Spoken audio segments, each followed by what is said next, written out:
It's the Line Makers on Sporting News.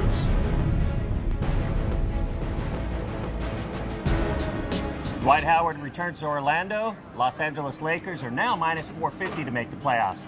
Welcome to the Line Makers on Sporting News. I'm Micah Roberts. With me is Rick Herron. Ricky, I don't know what the bigger story is here, but each one's got a nice angle, and we're talking about the Orlando Magic, one of the worst teams in basketball, but it's appropriate now. Well, in Dwight Howard's comments last week, it was my team, and I did this, and I did that, and my this, and my... Never said the word we, never said the word us when he was in Orlando.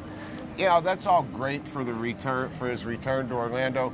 But none of those guys are still in Orlando except for Jameer Nelson and Glenn Davis is out.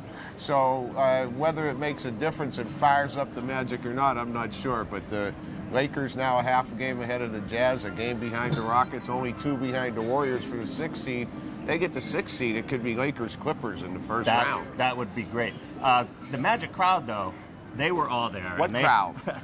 What crowd? Well, there's no one at the game. I think there's only like 2,300 tickets remaining. I think it's a big deal. I think the fans are excited about Dwight Howard returning. So, if anything, the team could get inspired for that. And the first game they played in Los Angeles, the Magic won outright as 13.5-point dogs. 113, 103. 103. Jameer Nelson, big game, 19 points, 13 assists. Aaron Aflalo, 30 points.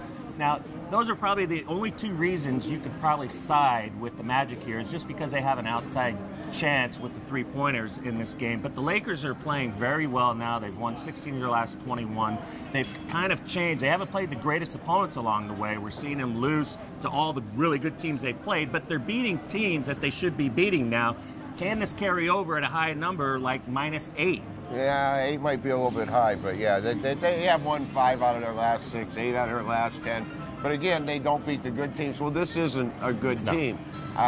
Personally, I can't lay that kind of number on the road. I'm leaving it up to you.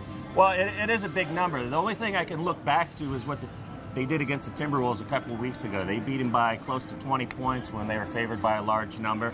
I think they can do the same here once the crowd kind of wears off a little bit from booing Dwight Howard every time he touches the ball. I think the Lakers will take care of business here and handle the Magic. Let's face it, they're just a bad team. There you have it. Lakers. After the emotion wears off, Lakers take over. There you go.